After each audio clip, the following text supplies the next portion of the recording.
Marine drive, Mumbai, दुनिया का एक ऐसा शहर है जो शायद कभी नहीं सोता। रात में यहाँ अक्सर लोगों की रौनक लगी रहती है, स्पेशली मुंबई के मरीन ड्राइव पर, जो कि मुंबई की जान है। रात के अंधेरे में कई लोग यहाँ आते हैं और कभी न अंत होने वाले समुद्र के व्यू को एंजॉय करते हैं। लेकिन एक रात मरीन ड्राइव पर कुछ ऐसा हुआ कि वो रात रोहन की जिंदगी की सबसे खौफनाक रात बन गई। रोहन का ऑफिस मरीन ड्राइव के पास था और रोहन लगभग हर शाम ऑफिस के बाद कुछ देर मरीन ड्राइव पर सैर करने जाता था। कुछ दिनों से उसके ऑफिस में काम का लोड बहुत ज्यादा बढ़ गया था, जिसकी वजह से उसे ऑफिस से निकलते हुए देर रात हो जाती थी। लेकिन फिर भी वो मरीन ड्राइव जरूर जाता था। उसके लिए ये एक ऐसी जगह थी जहां वो अपने दिमाग को शांत कर सकता था। एक रात उसे ऑफिस से निकलते हुए 2 बज गए। वो रोज की तरह उस रात भी मरीन ड्राइव पर गया, लेकिन उस रात हवा में एक अजीब सी ठंडक थी। मरीन ड्राइव पर ठंडी रात में अक्सर कई लोग वहां बैठा करते थे, लेकिन उस रात रोहन वहां बिल्कुल अकेला था।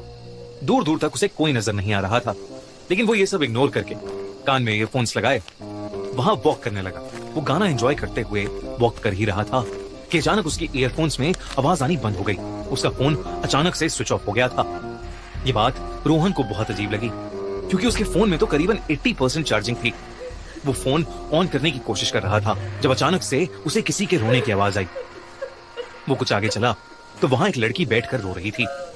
ये देखकर न जाने रोहन को क्या हुआ कि वो उसके पास चला गया और उससे उसके रोने का कारण पूछने लगा। उस लड़की ने बताया कि उसका नाम अंजलि है और जिस लड़के से वो प्यार करती थी और साथ रहती थी, उस लड़के ने उसे धोखा दे दिया। उस लड़की की बातें सुनते हुए रोहन वहीं पर बैठ गया।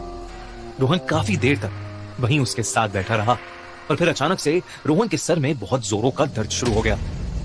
वो दर्द इतना तेज था कि रोहन का पूरा चेहरा लाल हो गया और देखते ही देखते रोहन अपने होश खो बैठा। जब रोहन की आंख खुली तो सुबह हो चुकी थी और वो मरीन ड्राइव पर ही लेटा पड़ा था।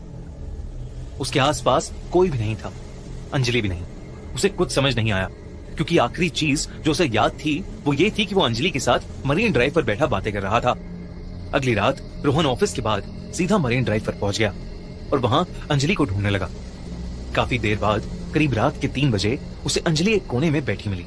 जब रोहन ने पिछली रात के बारे में अंजलि से पूछा तो अंजलि ने कहा कि रोहन बहुत थक गया था और वो वहीं पर सो गया। रोहन को भी लगा कि शायद सच में उसकी मरीन ड्राइव पर आग लग गई होगी।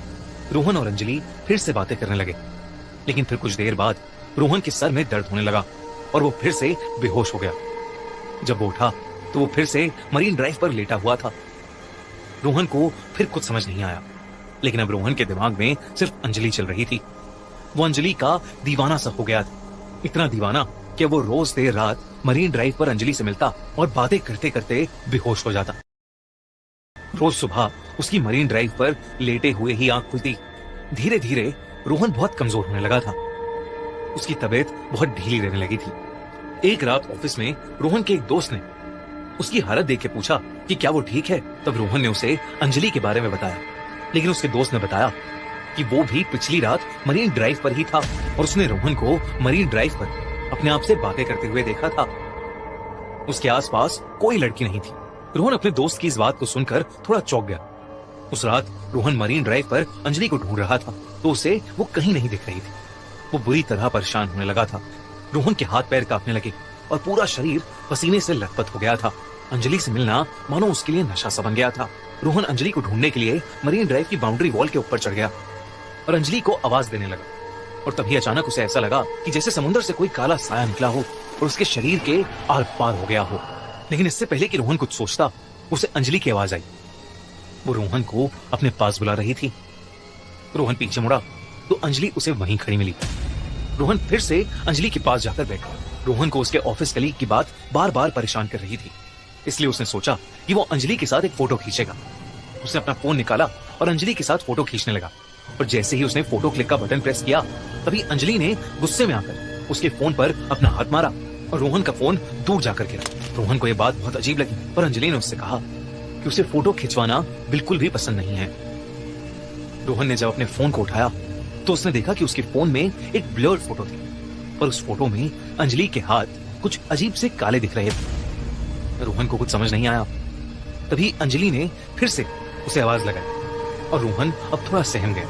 रोहन अंजलि के पास गया और उसने उससे पूछा, अंजलि, हम इतने समय से मिल रहे हैं, पर तुमने कभी बताया नहीं कि तुम आखिर रहती कहाँ। अंजलि ने उस बात का कोई जवाब नहीं दिया। वो बस चुप होकर फिर से रोने लगी और उसके रोने की आवाज सुनकर रोहन के सर में फिर से जोरों का दर्द शुरू हो गया। हर बार जब भी रोहन का सर दर्द करता उसके बाद उसे कुछ याद नहीं रहता, लेकिन इस बार जैसे ही रोहन को चक्कर आने लगे उसने अपना फोन का कैमरा निकाला और उससे अंजलि की फोटो ले ली। तस्वीर लेते ही अंजलि जोर से चिल्लाई, पर वो आवाज किसी इंसान की नहीं बल्कि ऐसा लग रहा था कि वो कोई भयानक जानवर हो। रोहन ने जैसे ही फोन के अंदर देखा तो उसका दिल दहल गया। उस फोटो में बैठी लड़की अंजलि नहीं थी बल्कि एक बहुत भयानक चुड़ैल लग रही थी जिसका पूरा शरीर काला पड़ चुका था। ये देखते ही रोहन के हाथों से फोन छूट गया और वो चीखता हुआ तेजी से मरीन ड्राइव से दूर भागने लगा। कुछ दूर जाकर जब उसने पीछे मुड़कर देखा तो अंजलि का चेहरा पूरी तरह बदल चुका था। वो एक भयानक चुड़ैल दिख रही थी और वो चुड़ैल धीरे धीरे समुद्र में जाके कहीं गायब हो गई। रोहन को अपनी आंखों पर विश्वास नहीं हो रहा था। जब उसने आसपास के सामान बेचने वालों से पूछा तो एक बूढ़े आदमी ने उसे बताया कि कई साल पहले एक लड़की रोज रात में आकर मरीन ड्राइव पर रोती थी। लोग कहते थे कि उसके लवर ने उसे धोखा दे दिया और उसे छोड़कर चला गया, और इसी दुख में उसने एक रात मरीन ड्राइव पर पानी में कूदकर अपनी जान दे दी। उस बूढ़े सामान बेचने वाले ने ये भी बताया कि कई लड़के रात में खुद से बातें करते देखे गए हैं और उसमें से कई लड़के समुद्र में डूबकर अपनी जान भी दे चुके हैं। रोहन को लगा कि शायद वो भी उस आत्मा के वश में आ गया था और उसकी जान बाल बाल बची। उस रात के बाद रोहन फिर कभी मरीन ड्राइव गया ही नहीं, लेकिन आज तक रोहन को रात में सपने आते हैं कि अंजलि मरीन ड्राइव के समुद्र के पास खड़ी रोहन को अपने पास बुला रही है। Subscribe for more content.